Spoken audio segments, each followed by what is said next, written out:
মাত্র এক সপ্তাহের ব্যবধানে বাংলাদেশের রাজনীতিকে আওয়ামী লীগ একেবারে আন্তর্জাতিক ময়দানে নিয়ে এসে ফেলেছে। রাজনৈতিক দল হিসেবে আওয়ামী লীগের ক্ষমতাকে বারবার চ্যালেঞ্জ জানিয়ে আসছিলেন ইউনূস এবং তার সন্ত্রাসের সঙ্গীরা। কিন্তু আওয়ামী লীগও জানে কি করে আন্তর্জাতিক মাঠে খেলতে হয়।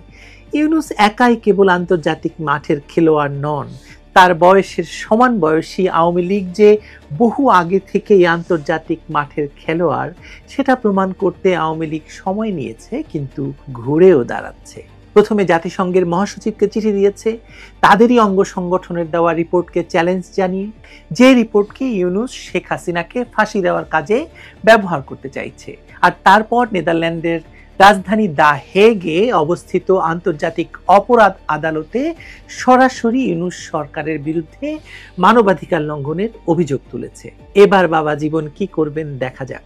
চলুন বিষয়টি আরো বিস্তারিত জেনে আসা যাক।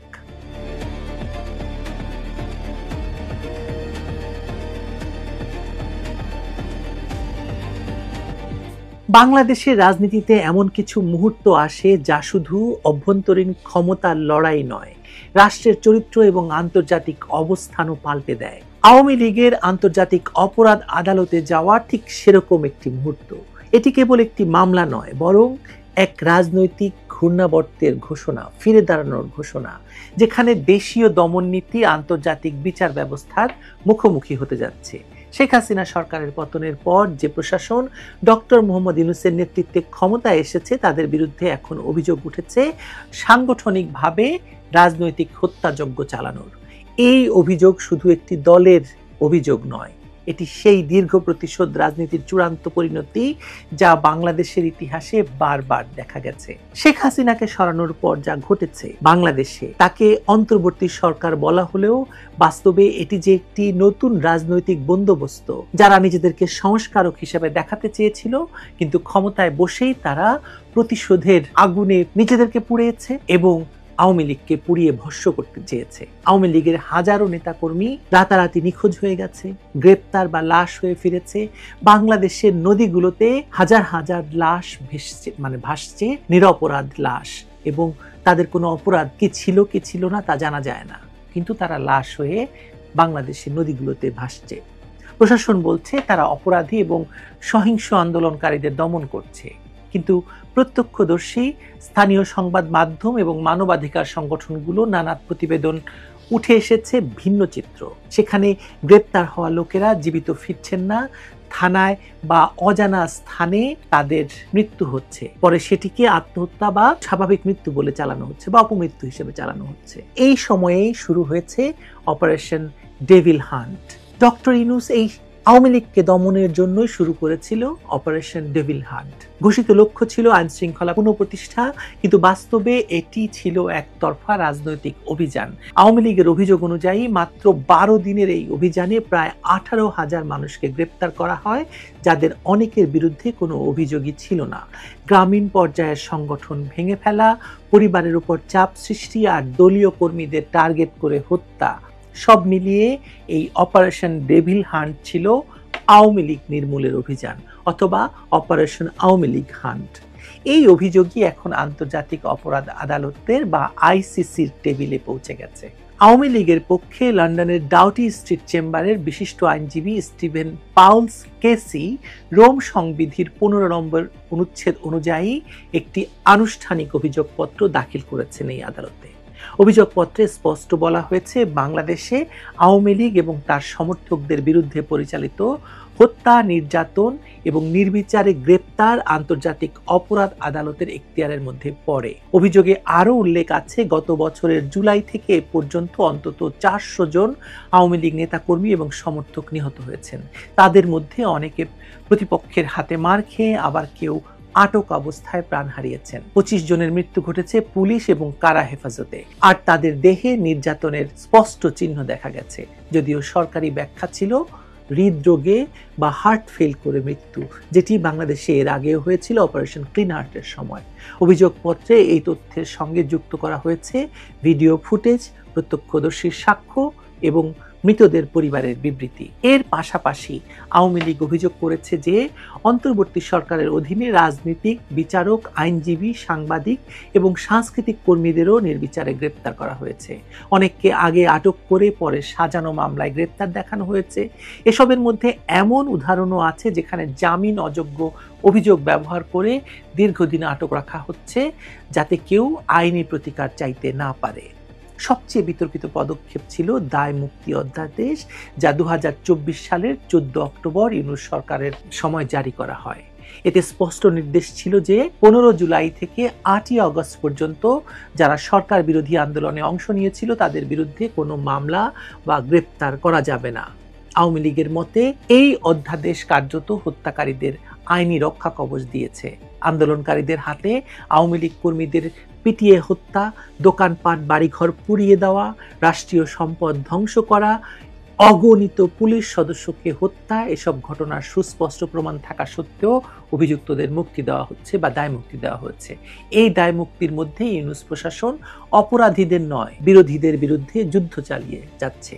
সেনাবাহিনী এবং পুলিশকে যৌথভাবে ব্যবহার করে দলীয় প্রতিশোধমূলক অভিযান চালানো হচ্ছে। আন্তর্জাতিক মানবাধিকার সংস্থা এবং কূটনৈতিক মহলে এর সমালোচনা উঠলেও ইউনূস সরকারের প্রতি পশ্চিমা সমর্থন তখনও অটুট ছিল, এখন তো আছে, কিন্তু এখন সেই সমর্থন খানিকটা হলেও প্রশ্নবিদ্ধ।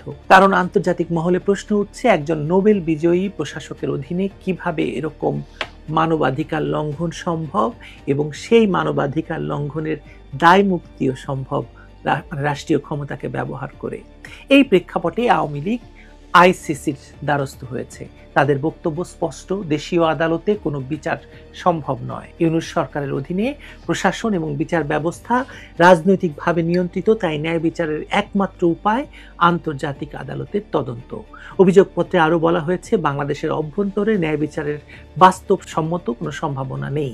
অপরাধীরা রাষ্ট্রীয় মদদে দায় মুক্তি ভোগ করছে। এখানে একটা গুরুত্বপূর্ণ আইনি পয়েন্ট আছে। বাংলাদেশ 2010 সালের 23শে মার্চ রোম সংবিধিতে স্বাক্ষর করে এবং একই বছরের 1 জুন থেকে তা বাংলাদেশে কার্যকর হয়। ফলে দেশটি আইসিসির সদস্য রাষ্ট্র হিসেবে আদালতের বিচারিক এখতিয়ার মেনে নিয়েছে, অর্থাৎ এই মামলা আন্তর্জাতিক আইনের দিক থেকে সম্পূর্ণ বৈধ। আওয়ামী লীগের এই পদক্ষেপ আন্তর্জাতিক মহলে আলোড়ন তুলেছে।